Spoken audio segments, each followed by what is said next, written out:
It's Young Hustle in the house. What? You already know how this shit go. Marathon, whoa. Hey, it's Young Hustle when I'm about to make it crack. Got a rollie on my wrist and my city on my back. Shout out the bitches on the stage getting racks. Told her it's a marathon, now she out here running laps. Hey, chip on my shoulder for niggas that hated on us.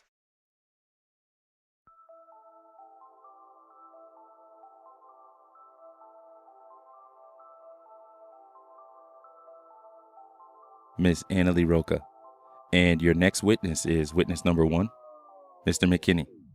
Yes. All right. The witness entered the grand jury hearing room. Miss Annalie Roca, come on back in and take your seat. The witness. Okay.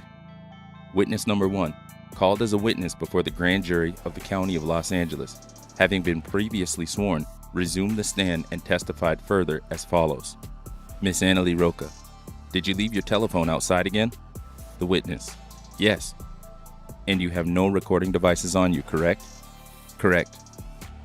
Just in the abundance of caution, I'm going to have the foreperson remind you of your oath. Go ahead, Madam Foreperson. The foreperson.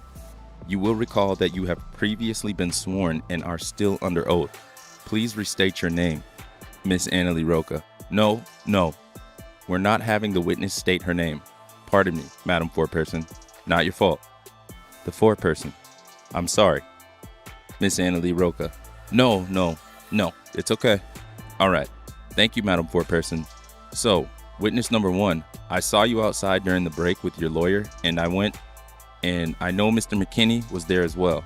And I approached and was advised that you had gone over the agreements again.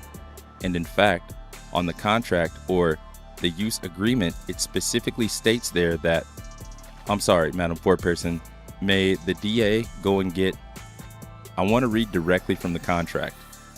The foreperson. Yes, with your permission. Deputy District Attorney McKinney exited the grand jury hearing room. Pause in proceedings. Deputy District Attorney McKinney entered the grand jury hearing room. Miss Annalie Roca. Okay. And Mr. McKinney re-entered the hearing room and is providing me with the use agreement. So this, and specifically in paragraph 5, the immunity granted in this agreement covers testimony given before the grand jury only in the above referenced matter, does not cover any out-of-court statements either previously made by the witness or that may be made in the future. And in order to receive the benefit of this, in fact, you have to testify truthfully and answer all the questions and not discuss your testimony with anyone other than your lawyer, correct? The witness. Yes. Okay. And he's outside. And if you need him, you're going to let me know and you can go out and speak with him, correct?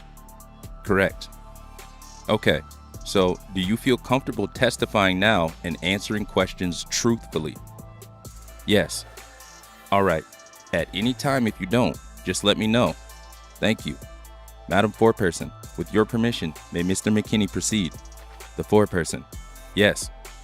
Examination. By Mr. McKinney. Good morning. Good morning. How old are you? 32. Are you employed? Yes. What type of work do you do? Caregiving and transporting. Is that 2 different jobs? Yes. Do you have full-time employment in one area? Full-time caregiving, and part-time in transportation. Yes. I'm going to ask you a few questions just about your own background, okay? Okay. How far did you go in school? Bachelor's. Okay. Did you go to some local community colleges? Yes. So, you said you have a bachelor's. Did you get a bachelor's degree through an online program? Online program. Okay. Are you currently enrolled in school? Yes. What are you working toward? Master in Healthcare Administration. Have you ever been arrested or charged with any crimes? No. Have you ever been either a member of or an associate of a criminal street gang? No. Do you have any immediate family members who are in any local gangs in Los Angeles? No. Do you have any close friends other than the target in this case, Eric Holder? Wait, hold on. Who is a member of a gang? Yes, my uncle. I think he's in a blood gang. Now, where? I'm just not sure. Where did your uncle live? He lived in Seattle, but he comes back and forth out here. He's from Compton. Okay, so your uncle lived in Compton for a while. Yes. Now he lives in Seattle, Washington? Yes. And you believe that he is a member of a blood gang? He might. I'm not sure. Okay. Do you see him often? No. Have you ever lived with him? No. Have you ever attended or participated in any gang activities? No. Do you currently live in the city of Los Angeles?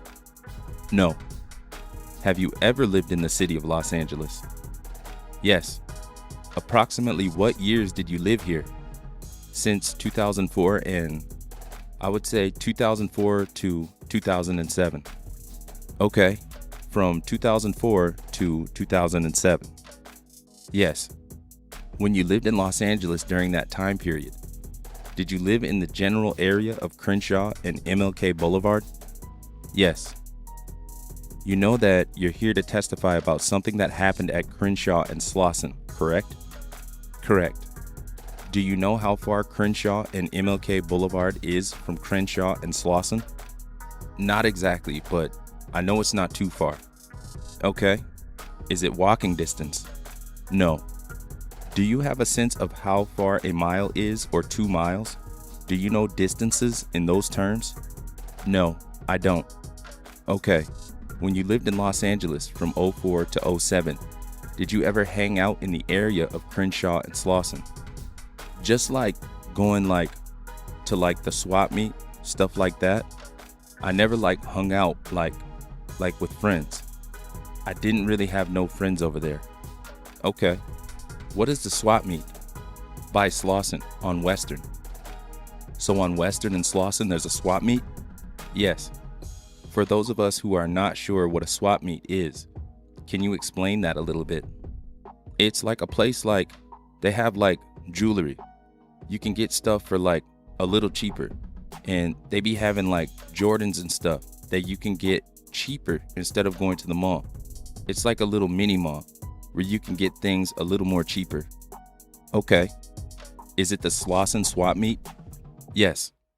Okay. It's pretty famous in South Los Angeles, correct? Actually, right, correct. A lot of parts in Los Angeles. Yes. A lot of people go there and hang out, right? Right. So you back in 04 to 07 would go to that area for that purpose. Is that true? That's true. Did you have any friends in that area? No. Did you know of any street gangs that operated in the area of the Slauson swap meet? No. When you left Los Angeles in 07, did you move out of the city of Los Angeles? Yes, I did. Okay. And at some point after that, did you even move out of the state of California? No. Okay, well, you speak with a distinct accent, okay? Are you from, or have you ever lived outside of the state of California? Yes. Okay. I don't want to know where, but was it somewhere in the South? Right. Yes. Okay. Can you tell us during what time period you lived in the South? Since I was 2 to 2004. That's when I moved out here. Okay. How old were you in 04? 17. 17. So at 17 in 04, you moved into the area of Crenshaw and MLK. I moved in Compton. I moved to Crenshaw around 2005, maybe, or 6. I'm not kind of accurate on it, but I know I left in 2007. I wasn't in Compton that long with my granny, so maybe I want to say 2005 until 2007. Okay. When you lived in Los Angeles, did you live alone or with someone? I lived with my mom. Did you ever move back to where you were from the South after you moved to Los Angeles? No. Okay. Let me move on and ask you, in the year before March 31st, 2019, if you went back a year before that, how often would you say you visited Los Angeles from where you were living? Where I was living at now? Where I'm living at now? Okay. I don't want to know where you live at. I don't want your address. I don't want your city. Okay? All right. What I'm asking you is, in the year before March 31st, if you counted back a year from that date, yes, how often would you visit Los Angeles, the city of Los Angeles? I hadn't been there in a while since that date. Maybe once or twice, maybe. Okay, I'm going to make sure you don't. I want to make sure you understand my question. I'm not asking you how many times you've come to Los Angeles since March 31st.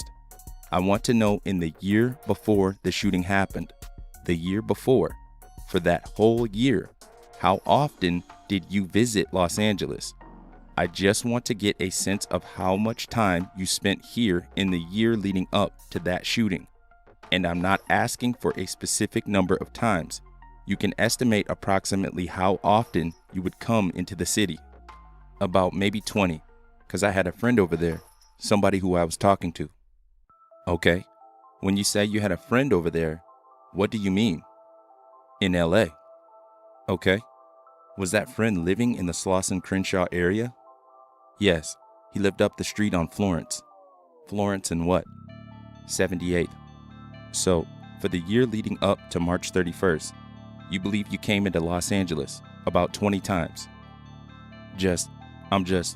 Around that time, yeah, because that was like my boyfriend. Okay, and would you say you visited every week, or was it all within a couple month time period, or was it spread out over the course of the year? Yeah, it was kind of like spread out. It wasn't like every day or every other day. Maybe like once or twice a month, maybe, and sometimes skip a couple of months, sometimes. The boyfriend, the person that you dated that you referred to as your boyfriend, was that person involved in any gang activity? No. Let me show you people's Miss Annalie Roca. Grand jury, Mr. McKinney. Sorry. Grand jury, exhibit number 3. Do you recognize the person shown in this exhibit? Yes. How do you know him? I met him doing transporting. And what is his name? Eric. Did you know him by any other names? When I picked him up, it had Bobby on there. Did you ever call him Bobby? No, did he, wait for the question. No. Did he ever tell you his name was Bobby? No. You said that one of your jobs is in transportation, correct? Correct. And when you first met Eric, you met him and was provided information that the person that you were transporting was named Bobby, correct? Okay, but you later found out that his name was Eric. Yes. Did you know him by any other nicknames? No. Had you ever heard him called or heard him refer to himself as Shitty? No. What about his last name? Did you know his last name? Not at the time. When did you first learn his last name? When he wanted me to take him to his cousin Harold's house. How long had you known him before you learned his last name? A week. When did you first meet this person that you knew as Eric? February the 25th.